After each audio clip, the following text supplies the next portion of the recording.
নমস্কার, কেমন আছেন সবাই? আজকে আবার একটি নতুন ব্লগে আপনাদের সবাইকে স্বাগত জানাই। আজকে একটা নতুনত্ব রেসিপি নিয়ে এসেছি আপনাদের সকলের জন্য। এটা আমার মাই আমাকে বলল যে চল একটা কিছু বানানো যাক আজকে রাত্রিবেলা। আমাদের বাড়ির গাছে কিন্তু এখনও আম্রপালির আম কাঁচা অবস্থাতেই রয়েছে। তো মা এই আমটা বিকেলবেলা পেরেছিল। দেখে মনে হচ্ছে হয়তো কুচনো কুমড়ো রয়েছে, কিন্তু না, এটা আম মা ছোটো ছোটো টুকরো করে কুচিয়ে রেখে দিয়েছে। আমটা কিন্তু একদম কাঁচা, দেখে হয়তো একটু হলদে হলদে ভাব মনে হচ্ছে। যেহেতু আজকে বিকেলবেলা আমার গাছ থেকে আমটা পেরেছিল, তার জন্য একটুখানি মানে আমটার মধ্যে একটু ডাঁসা ভাব চলে এসছে। তো আমটাকে আপনারা যদি পারেন অবশ্যই কাঁচা নেওয়ার চেষ্টা করবেন। এখন যেহেতু কাঁচা আম পাওয়া যাবে না একদমই, আর এখানে বেশ কিছুটা রসুন কুচি আর আদা নিয়েছে, মানে রসুনটাকে টুকরো টুকরো করে ছাড়িয়ে নিয়েছে, আর আদাটাকে কিন্তু বেশ ভালো করে টুকরো টুকরো করে কেটে নিয়েছে। এখানে এইটুখানি লাগবে কাঁচা জিনিসের মধ্যে, আর কিন্তু কিচ্ছু লাগবে না। আর রসুনের পরিমাণটা কিন্তু একটু বেশি, একটু বলতে অনেকটা বেশি কিন্তু নিতে হবে, মানে আমের তুলনায় রসুন কিন্তু অর্ধেক নিতে হবে। এখানে গোটা দুটো রসুন নিয়েছি।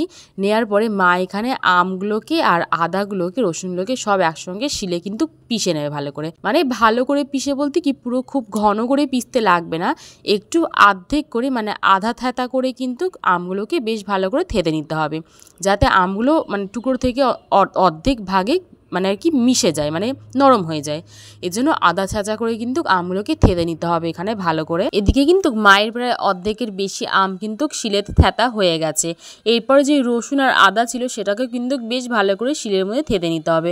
ও আর একটা জিনিস বলতে ভুলেই গেছিলাম, কাঁচা লঙ্কা বেশ পরিমাণে কিন্তু, মানে আমের পরিমাণটা আর কাঁচা লঙ্কার পরিমাণটাও কিন্তু সমানই রাখতে হবে। এখানে কাঁচা লঙ্কাটাও মা কিন্তু শিলেতে থেঁতে নেবে, সেটা হয়তো দেখানো হয়নি, কিন্তু কাঁচা লঙ্কাটাও কিন্তু মা এখানে শিলেতে একই প্রসেসে কিন্তু থেঁতে নেবে বেশ ভালো করে। এটাকে কিন্তু মিক্সিতে বাটলে একদমই হবে না, অবশ্যই কিন্তু এটাকে অর্ধেকভাবে শিলেতে থেঁতে নিতে হবে।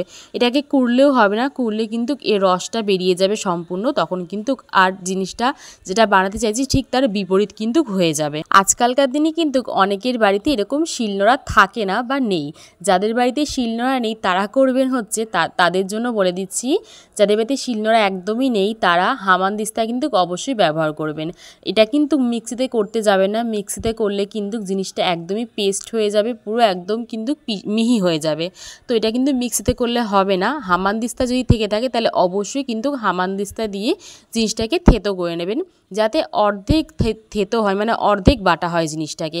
এই ক্ষেত্রে কি হবে, যখন নুন লবণ দেওয়া হবে এর মধ্যে, তখন কিন্তু জিনিসটা এমনিতেই নরম হয়ে যাবে। মিক্সার মেশিনে কোনো মশলা করার থেকে আমার মনে হয় শিলে মশলা করাটা মানে অনেক বেশি ভালো হয়, কারণ মিক্সিতে মশলা করতে গেলে স্বাভাবিকভাবে জল দিতে হয় বেশি পরিমাণে, আর যেটা শিলে মশলা করে তাতে কিন্তু জলটা একদমই দিতে লাগে না, তার জন্য মশলাটা কিন্তু খুব সুন্দর পিওর জিনিসটা পাওয়া যায়। এদিকে কিন্তু সব জিনিসটাই মার বাটা হয়ে গেছে, মানে আম, রসুন, আদা, কাঁচা লঙ্কা সবটাই কিন্তু আদা থেতো করে মা বেটে নিয়েছে এখানে। তাই বলে কিন্তু এখনো বাটাবাটির কাজ শেষ হয়নি। হ্যাঁ, এটা বলতে পারি কাঁচা জিনিস কিন্তু এখানে বাটা হয়ে গেছে, এবারে বাকি জিনিসটা মিক্সিতে বাটলেও কিন্তু চলবে। এবার মিক্সিতে বাটার জন্য যেটা নিতে হবে সেটা হচ্ছে, এখানে কালো সরষে নিয়েছি বেশ কিছুটা, 1 থেকে 1.5 চামচ মতন, জিরে নিয়েছি 1 চামচ মতন, মৌরি নিয়েছি 1 চামচ মতন, রাঁধুনিও নিয়েছি এখানে 1 চামচ মতন, আর জোয়ানটাও কিন্তু 1 চামচ মতন নিয়েছি। জোয়ানটা কাঁচা জোয়ানটাই কিন্তু এখানে ব্যবহার করেছি, কোনো মশলা দেওয়া জোয়ান ব্যবহার করিনি। যতক্ষণ না এই মশলাটার রং চেঞ্জ হয়ে যাবে ততক্ষণ ধরে কিন্তু মশলাটা এখানে কড়াই ভালো করে শুকনো খোলায় নেড়ে নিতে হবে। মশলা থেকে কিন্তু খুব সুন্দর একটা গন্ধ বেরোচ্ছে। আপনাদের কাছে যদি মেথি থেকে থাকে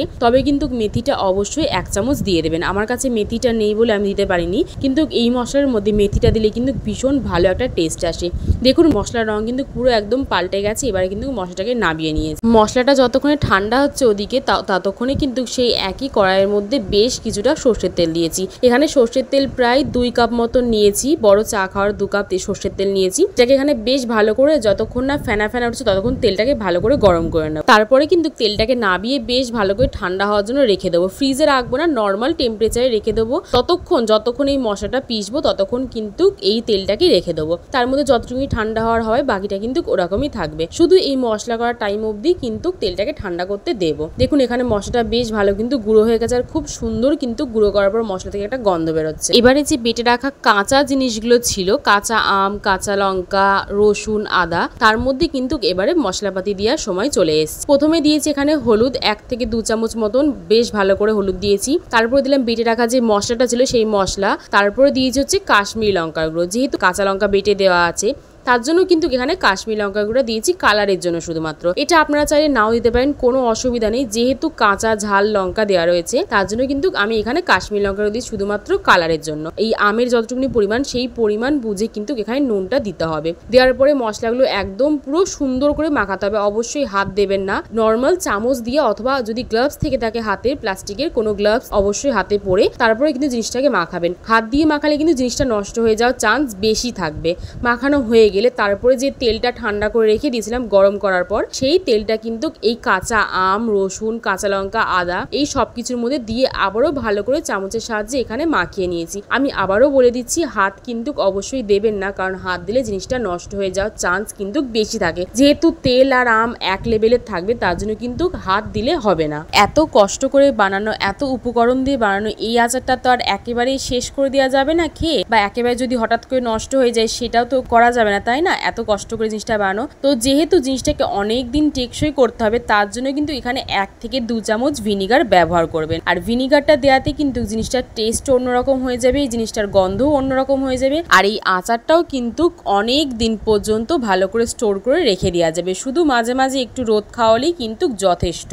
আচারটাকে কিন্তু অবশ্যই কাচের বয়ামে করে রোদ্রে দিতে হবে। রোদ্রে দেওয়ার পর কিন্তু রাত্রিবেলা আমি আপনাদেরকে দেখাচ্ছি জিনিসটা ঠিক কিরকম হয়েছে। একবার রোদ খাওয়ালেই কিন্তু বুঝতে পারবে জিনিসটা কোথায় গিয়ে দাঁড়াচ্ছে বা কিরকম পজিশন কিন্তু এটাকে দেখা যাচ্ছে।